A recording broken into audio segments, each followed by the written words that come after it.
CM ಸ್ಥಾನಕ್ಕೆ ಸಿದ್ದರಾಮಯ್ಯನವರು ರಾಜೀನಾಮೆಯನ್ನ ಸಲ್ಲಿಸಿಯಾಗಿದೆ. ರಾಜ್ಯಪಾಲರು ಇನ್ನೇನು ಅಂಗೀಕಾರವನ್ನ ಮಾಡಬೇಕಿದೆ. ಇದರ ನಡುವೆ ನೂತನ ಸಿಎಂ ಆಗಿ ಪಟ್ಟಾಭಿಷೇಕವನ್ನ ಮಾಡುವುದಕ್ಕೆ ಡಿಕೆ ಶಿವಕುಮಾರ್ ಅವರ ಪದಗ್ರಹಣದ ಕಾರ್ಯಕ್ರಮಕ್ಕೆ ಸಕಲ ರೀತಿಯ ಸಿದ್ಧತೆಗಳು ಕೂಡ ಆಗ್ತಾ ಇದೆ. ಹೌದು, ರಾಜ್ಯದ ನೂತನ ಸಿಎಂ ಆಗಿ ರಾಜ್ಯಭಾರವನ್ನು ನಡೆಸೋದಕ್ಕೆ ಡಿಕೆ ಶಿವಕುಮಾರ್ ಅವರು ಕೌಂಟ್ ಡೌನ್ ಸ್ಟಾರ್ಟ್ ಆಗಿದೆ. ಇದು ಪಬ್ಲಿಕ್ ಟಿವಿಯ ಬಿಗ್ ಎಕ್ಸ್ಕ್ಲೂಸಿವ್ ಸುದ್ದಿ. ಡಿಕೆಶಿ ಪದಗ್ರಹಣಕ್ಕೆ ದಿನಾಂಕ ಮುಹೂರ್ತ ಇನ್ನೂ ಕೂಡ ನಿಗದಿಯಾಗಿಲ್ಲ. ಬಹುತೇಕ ಗೋಧೋಳಿ ಮುಹೂರ್ತದಲ್ಲಿ ಪದಗ್ರಹಣವಾಗುವ ಸಾಧ್ಯತೆ ಇದೆ. ನಾಳೆ ಸಿದ್ದರಾಮಯ್ಯನವರ ರಾಜೀನಾಮೆ ಅಂಗೀಕಾರವಾದರೆ, ಈಗಾಗಲೇ ರಾಜ್ಯಪಾಲರು ಆಗಮಿಸಿದ್ದಾರೆ ಬೆಂಗಳೂರಿಗೆ.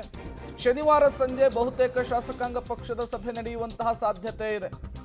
ರಾಜೀನಾಮೆಯ ಅಂಗೀಕಾರ ಡಿಲೇ ಆದರೆ ಭಾನುವಾರಕ್ಕೆ ಸಿಎಲ್ಪಿ ಮೀಟಿಂಗ್ ನಡೆಯೋ ಚಾನ್ಸಸ್ ಇದೆ. ಸೋಮವಾರ ಡಿಕೆ ಪಟ್ಟಾಭಿಷೇಕವಾಗುವಂತಹ ಸಾಧ್ಯತೆ ಇದೆ. ಈಗ ಡಿಕೆ ಶಿವಕುಮಾರ್ ಅವರ ರಾಜ್ಯಭಾರಕ್ಕೆ, ಡಿಕೆ ಶಿವಕುಮಾರ್ ಅವರ ದರ್ಬಾರ್ಗೆ ಕೌಂಟ್ ಡೌನ್ ಸ್ಟಾರ್ಟ್ ಆಗಿರುವಂಥದ್ದು. ಈಗಾಗಲೇ ಡಿಕೆ ಶಿವಕುಮಾರ್ ಸಿಎಂ ಅನ್ನೋದು ಫಿಕ್ಸ್ ಆಗಿದೆ. ಬಟ್ ಒಂದಿಷ್ಟು ಪ್ರಕ್ರಿಯೆಗಳನ್ನು, ಫಾರ್ಮ್ಯಾಲಿಟೀಸ್ಗಳನ್ನು ಮಾಡಬೇಕಾಗುತ್ತೆ. ಸಿಎಲ್ಪಿ ಸಭೆ ಕರೆಯೋದು, ಅಲ್ಲಿ ಶಾಸಕಾಂಗ ಪಕ್ಷದ ನಾಯಕನನ್ನು ಆಯ್ಕೆ ಮಾಡೋದು, ಅದಾದ ಮೇಲೆ ಹೋಗಿ ಪದಗ್ರಹಣವನ್ನು ಸ್ವೀಕರಿಸುವಂತಹದ್ದು, ಈ ಎಲ್ಲ ಪ್ರಕ್ರಿಯೆಗಳು ಕೂಡ ಆಗಬೇಕಾಗಿದೆ. ಕಾರಣಾಂತರಗಳಿಂದ ಮಧ್ಯಪ್ರದೇಶಕ್ಕೆ ಹೋದಂತಹ ರಾಜ್ಯಪಾಲರು ಈಗ ರಾಜ್ಯಕ್ಕೆ ವಾಪಸ್ಸಾಗಿದ್ದಾರೆ. ನಿನ್ನೆ ರಾಜ್ಯಪಾಲರ ಕಾರ್ಯದರ್ಶಿಗಳಿಗೆ ನಾಮಪತ್ರವನ್ನು ಸಿದ್ದರಾಮಯ್ಯನವರು ಸಲ್ಲಿಕೆ ಮಾಡಿ ಬಂದಿದ್ದಾರೆ. ಸಂವಿಧಾನದ ಪ್ರಕಾರ ಈಗ ಆ ರಾಜೀನಾಮೆಯ ಪತ್ರವನ್ನು ಅಂಗೀಕರಿಸುವಂತಹ ಕೆಲಸ ಆಗಬೇಕಾಗುತ್ತೆ. ಯಾವಾಗ ರಾಜೀನಾಮೆಯ ಪತ್ರ ಅಂಗೀಕಾರವಾಗುತ್ತೋ ಸಿದ್ದರಾಮಯ್ಯನವರು ಮಾಜಿ ಸಿಎಂ ಆಗ್ತಾರೆ. ಅದಾದ ಮೇಲೆ ನೂತನ ಸಿಎಂಗೆ ಪಟ್ಟಾಭಿಷೇಕದ ಪ್ರಕ್ರಿಯೆಗಳು ಆರಂಭ ಆಗುತ್ತೆ. ಈಗ ಡಿಕೆ ಶಿವಕುಮಾರ್ ಅವರು ನೂತನ ಸಿಎಂ ಆಗುವುದಕ್ಕೆ ರೆಡಿ ಆಗಿರುವಂಥದ್ದು. ಹೇಳಿ ಕೇಳಿ ಡಿಕೆ ಶಿವಕುಮಾರ್ ದೈವ ಭಕ್ತರು, ಪ್ರತಿಯೊಂದಕ್ಕೂ ಕೂಡ ಶುಭ ಮುಹೂರ್ತ, ಶುಭಗಳಿಗೆಯನ್ನು ಕಾಯುವವರು. ಹಾಗಾಗಿಯೇ ಎಲ್ಲವೂ ಕೂಡ ಶುಭ ಮುಹೂರ್ತದಲ್ಲಿ, ಶುಭಗಳಿಗೆಯಲ್ಲಿ ನೆರವೇರಿಸುವುದಕ್ಕೆ ನಿರ್ಧರಿಸಿದ್ದಾರೆ ಅನ್ನೋದು ಗೊತ್ತಾಗ್ತಾ ಇದೆ. ಮತ್ತೊಂದು ಕಡೆ ನೂತನ ಕ್ಯಾಬಿನೆಟನ್ನು ರಚನೆ ಮಾಡುವುದಕ್ಕೆ ದೆಹಲಿ ಮಟ್ಟದಲ್ಲೂ ಕೂಡ ಈಗಾಗಲೇ ಕಸರತ್ತುಗಳು ಆರಂಭವಾಗ್ತಾ ಇದೆ.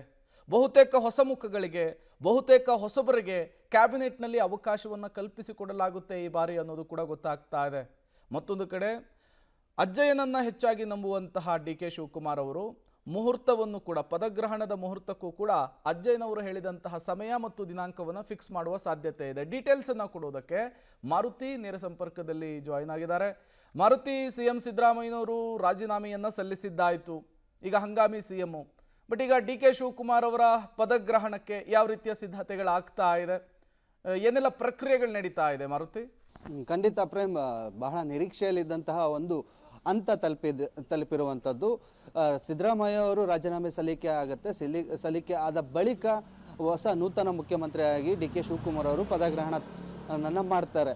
ಅದು ಯಾವಾಗ ಅನ್ನುವಂಥ ಪ್ರಶ್ನೆ, ಅದಕ್ಕೆ ಸಿದ್ಧತೆಗಳು ಕೂಡ ನಡೀತಾ ಇದೆ. ತೆರೆಮರೆಯಲ್ಲಿ ಅದಕ್ಕೆಲ್ಲ ರೀತಿಯ ಕಾರ್ಯ ಕೂಡ ಶುರುವಾಗಿರುವಂಥದ್ದು. ಮುಖ್ಯವಾಗಿ ಸಿದ್ದರಾಮಯ್ಯ ಅವರು ನಿನ್ನೆ ರಾಜೀನಾಮೆಯನ್ನು ರಾಜ್ಯಪಾಲರ ಕಚೇರಿಗೆ, ಅಂದರೆ ಲೋಕಭವನಕ್ಕೆ ತೆರಳಿ ರಾಜೀನಾಮೆ ಪತ್ರನ ಸಲ್ಲಿಕೆ ಮಾಡಿದ್ದಾರೆ. ನಿನ್ನೆ ರಾಜ್ಯಪಾಲರು ಬೆಂಗಳೂರಲ್ಲಿ ಇಲ್ಲದ ಕಾರಣಕ್ಕೆ ಅವರ ಕಾರ್ಯದರ್ಶಿಗಳ ಕೈಗೆ, ರಾಜ್ಯಪಾಲರ ಕಾರ್ಯದರ್ಶಿಗಳ ಕೈಗೆ ರಾಜೀನಾಮೆ ಪತ್ರನ ಸಲ್ಲಿಕೆ ಮಾಡಿರೋದ್ರಿಂದ ರಾಜ್ಯಪಾಲರು ನಿನ್ನೆ ರಾತ್ರಿ ಬೆಂಗಳೂರಿಗೆ ರಿಟರ್ನ್ ಆಗಿದ್ದಾರೆ.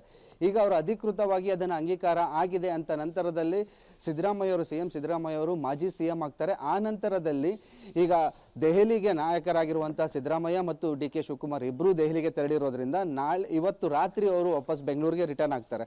ಒಂದು ವೇಳೆ ಇವತ್ತೇನೆ ರಾಜೀನಾಮೆ ಅಂಗೀಕಾರ ಆಯಿತು ಅಂದರೆ ನಾಳೆ ಬಂದ ನಂತರದಲ್ಲಿ ಬೆಂಗಳೂರಲ್ಲಿ ಸಿಎಲ್ಪಿ ಸಭೆ ಆಗುತ್ತೆ. ಸಿಎಲ್ಪಿ ಸಭೆಯಲ್ಲಿ ಯಾರು ಮುಂದಿನ ಮುಖ್ಯಮಂತ್ರಿ ಅನ್ನೋದು ಘೋಷಣೆ ಆಗುತ್ತೆ. ಈಗಾಗಲೇ ಅದು ಅಧಿಕೃತವಾಗಿ ಘೋಷಣೆ ಒಂದು ಬಾಕಿ ಬಿಟ್ಟು ಉಳಿದಂಥ ಎಲ್ಲ ಪ್ರಕ್ರಿಯೆಗಳು ಮುಗಿದಿರೋದ್ರಿಂದ ಡಿ ಕೆ ಶಿವಕುಮಾರ್ ಅವರೇ ಮುಂದಿನ ಮುಖ್ಯಮಂತ್ರಿ ಅಂತ ಅಲ್ಲಿ ಘೋಷಣೆ ಆದಮೇಲೆ ಬಹುತೇಕ ಸೋಮವಾರ ಸಂಜೆ, ಯಾಕಂದರೆ ನಾಳೆ ಒಂದು ವೇಳೆ ಸಿಎಲ್ಪಿ ಮೀಟಿಂಗ್ ಆಗಲಿಲ್ಲ ಅಂದರೂ ಭಾನುವಾರ ಸಿಎಲ್ಪಿ ಮೀಟಿಂಗ್ ಮಾಡುವಂಥ ಪ್ಲಾನ್ ಆದರೂ ಕೂಡ, ಏನು ರಾಜೀನಾಮೆ ಅಂಗೀಕಾರ ಒಂದು ದಿವಸ ತಡವಾದರೂ ಕೂಡ ಭಾನುವಾರ ಸಿಎಲ್ಪಿ ಮೀಟಿಂಗ್ ಆಗುತ್ತೆ. ಆ ನಂತರದಲ್ಲಿ ಭಾನುವಾರ ಸಂಜೆ ಗೋಧೂಳಿ ಲಗ್ನದಲ್ಲಿ 2 ಜಾಗಗಳನ್ನು ಈಗಾಗಲೇ ಪ್ಲಾನ್ ಮಾಡ್ಕೋತಿರುವಂಥದ್ದು. ಒಂದು ಬೆಂಗಳೂರಿನ ಕೇಂದ್ರ ಕಚೇರಿ, ಕೇಂದ್ರ ಶಕ್ತಿ ಕೇಂದ್ರವಾದಂಥ ವಿಧಾನಸೌಧದ ಗ್ರ್ಯಾಂಡ್ ಸ್ಟೆಪ್ ಮೇಲೆ, ಮತ್ತೊಂದು ಕಡೆ ಕಂಠೀರವ ಕ್ರೀಡಾಂಗಣದಲ್ಲಿ. 2 ಕಡೆ ಎಲ್ಲಿ ಮಾಡಬೇಕು ಅನ್ನುವಂಥ ಒಂದು ನಿರ್ಧಾರನ ಕೈಗೊಳ್ತಿದ್ದಾರೆ.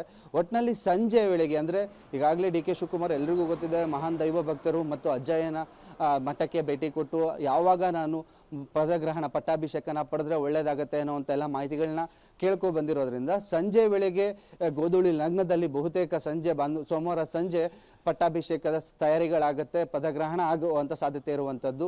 ಈಗಾಗಲೇ ದೆಹಲಿಗೆ ತೆರಳಿರುವಂತಹ ಸಿಎಂ ಆಗಿರುವಂತಹ ಸದ್ಯ ಸಿಎಂ ಪಟ್ಟದಲ್ಲೇ ಇರುವಂತಹ, ಯಾಕಂದ್ರೆ ಅಂಗೀಕಾರ ಇನ್ನೂ ಆಗದೆ ಇರೋ ಕಾರಣಕ್ಕೆ ಸಿದ್ದರಾಮಯ್ಯ ಅವರೇ ಅಂಗೀಕಾರ ಆಗೋವರೆಗೂ ಸಿಎಂ ಆಗಿ ಉಳ್ಕೊಂಡಿರ್ತಾರೆ. ಆ ನಂತರದಲ್ಲಿ ಹಂಗಾಮಿ ಸಿಎಂ ಆಗಿರ್ತಾರೆ.